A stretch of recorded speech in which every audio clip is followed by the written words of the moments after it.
ಬಟ್ಟೆ ಒಗೆಯೋಕೆ ಹೋಗಿದ್ದ 14 ವರ್ಷದ ಬಾಲಕಿ ನೀರು ಪಾಲಾಗಿದ್ದಾಳೆ. ವಿಟ್ಟಸಂದ್ರ ಕೆರೆಗೆ ಇವತ್ತು ಬೆಳಿಗ್ಗೆ ಬಟ್ಟೆ ತೊಳೆಯೋಕಂತೇಳಿ ಈ ಬಾಲಕಿ ಹೋಗಿದ್ಲು. ಆ ಸಂದರ್ಭದಲ್ಲಿ ನೀರು ಪಾಲಾಗಿದ್ದಾಳೆ ಎನ್ನುವಂತ ಮಾಹಿತಿ ಇದೆ. 14 ವರ್ಷ ವಯಸ್ಸಾಗಿತ್ತು ಬಾಲಕಿಗೆ. ಕಾಲು ಜಾರಿ ಕೆರೆಗೆ ಬಿದ್ದು ನೀರು ಪಾಲಾಗಿದ್ದಾರೆ ವಿದ್ಯಾಶ್ರೀ. ತಕ್ಷಣವೇ ಸ್ಥಳಕ್ಕೆ ಬಂದು ಅಗ್ನಿಶಾಮಕ ಸಿಬ್ಬಂದಿ ರಕ್ಷಣಾ ಕಾರ್ಯಾಚರಣೆ ಮಾಡುವಷ್ಟರಲ್ಲೇ ಉಸಿರುಗಟ್ಟಿ ಬಾಲಕಿ ವಿದ್ಯಾಶ್ರೀ ಸಾವಿಗೀಡಾಗಿದ್ದಾರೆ. ಎಲೆಕ್ಟ್ರಾನಿಕ್ ಸಿಟಿ ಠಾಣೆ ಪೊಲೀಸರು ಭೇಟಿಯನ್ನು ನೀಡಿ ಪರಿಶೀಲನೆಯನ್ನ ನಡೆಸಿದ್ದಾರೆ. ಮೃತಪಟ್ಟ ಬಾಲಕಿಗೆ 14 ವರ್ಷ ವಯಸ್ಸಾಗಿತ್ತು. ವಿಟ್ಟಸಂದ್ರ ಕೆರೆಗೆ ಇವತ್ತು ಬೆಳಗ್ಗೆ ಬಟ್ಟೆ ತೊಳೆಯೋಕಂತ ಈ ಬಾಲಕಿ ಹೋಗಿದ್ದಾಳೆ. ಕಾಲು ಜಾರಿ ಕೆರೆಗೆ ಬಿದ್ದಿದ್ದಾಳೆ ವಿದ್ಯಾಶ್ರೀ. ಸ್ಥಳಕ್ಕೆ ಅಗ್ನಿಶಾಮಕ ಸಿಬ್ಬಂದಿ ಕೂಡಲೇ ಬರ್ತಾರೆ. ಕಾರ್ಯಾಚರಣೆಯನ್ನು ಕೂಡ ಮಾಡ್ತಾರೆ, ರಕ್ಷಣಾ ಕಾರ್ಯಾಚರಣೆಯನ್ನ ಮಾಡ್ತಾರೆ. ಅಷ್ಟರಲ್ಲಾಗಲೇ ಆಕೆ ಉಸಿರುಗಟ್ಟಿ ಸಾವಿಗೀಡಾಗಿದ್ದಾಳೆ ಎನ್ನುವಂತ ಮಾಹಿತಿ ಇದೆ. ಸ್ಥಳೀಯರು ಕೂಡ ಸಾಕಷ್ಟು ಪ್ರಯತ್ನ ಮಾಡಿದ್ರು, ಯಾವುದೇ ಪ್ರಯೋಜನ ಆಗಲಿಲ್ಲ. ಕುಟುಂಬಸ್ಥರ ಆಕ್ರಂದನ ಮುಗಿಲು ಮುಟ್ಟಿದೆ.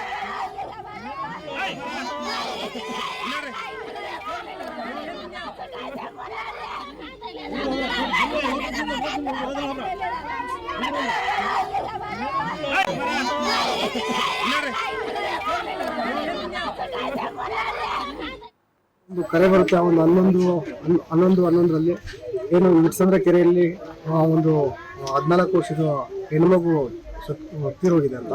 ಸರಿ, ಸ್ಥಳಕ್ಕೆ ಭೇಟಿ ನೀಡೋಷ್ಟರಲ್ಲಿ ಅವ್ರ ತಂದೆ ತಾಯಿ ಮತ್ತೆ ಅವರ ಬಂಧು ಬಳಗಲ್ಲ ಬಂದು ಗೋಳನ್ನು ತಾಳ್ತಾ ಇದ್ರು.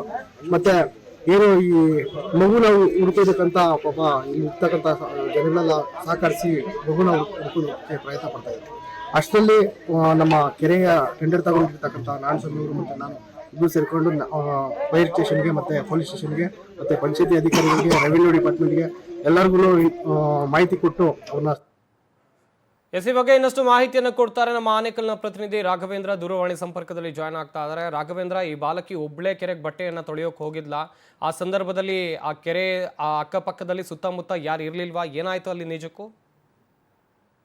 ಎಸ್ ಸಂಪತ್, ಇಂದು ಬೆಳಗ್ಗೆ ಏನು ವಿದ್ಯಾಶ್ರೀ ಆ ಬಾಲಕಿ ಏನಿದ್ದಾಳೆ, ಈಕೆ ತನ್ನ ಸ್ನೇಹಿತರ ಜೊತೆಗೆ ಅವರು ಕೂಡ ಎಲ್ಲರೂ ಕೂಡ ಚಿಕ್ಕ ಮಕ್ಕಳೇ ಆಗಿರ್ತಾರೆ. ಅವ್ರ ಜೊತೆ ಬಟ್ಟೆಯನ್ನು ಒಗೆಯೋದಕ್ಕೆ ಹೋಗ್ತಾಳೆ.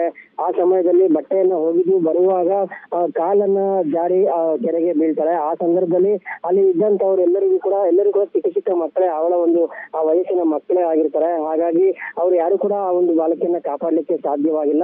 ಜೊತೆಗೆ ಸ್ಥಳದಲ್ಲೂ ಕೂಡ ಯಾರು ಕೂಡ ದೊಡ್ಡವರು ಯಾರು ಕೂಡ ಅಲ್ಲಿ ಇರ್ಲಿಲ್ಲ. ಅದಾದ ನಂತರ ಅವರು ಓಡಿ ಮನೆಗೆ ಹೋಗಿ ಅವರ ಪೋಷಕರಿಗೆ ವಿಚಾರ ತಿಳಿಸಿ ಅವರೆಲ್ಲ ಸ್ಥಳಕ್ಕೆ ಅಷ್ಟರಲ್ಲಿ ಬಾಲಕಿ ಏನೋ ನೀರಿನಲ್ಲಿ ಮುಳುಗಿರ್ತಾಳೆ. ಎಲ್ಲಿದ್ದಾಳೆ ಅಂತೇಳಿ ಕಾಣಿಸೋದಿಲ್ಲ. ಕೂಡಲೇ ಏನೋ ಅಗ್ನಿಶಾಮಕ ದಳ ಸಿಬ್ಬಂದಿ ಕೂಡ ಸ್ಥಳಕ್ಕೆ ಬರ್ತಾರೆ.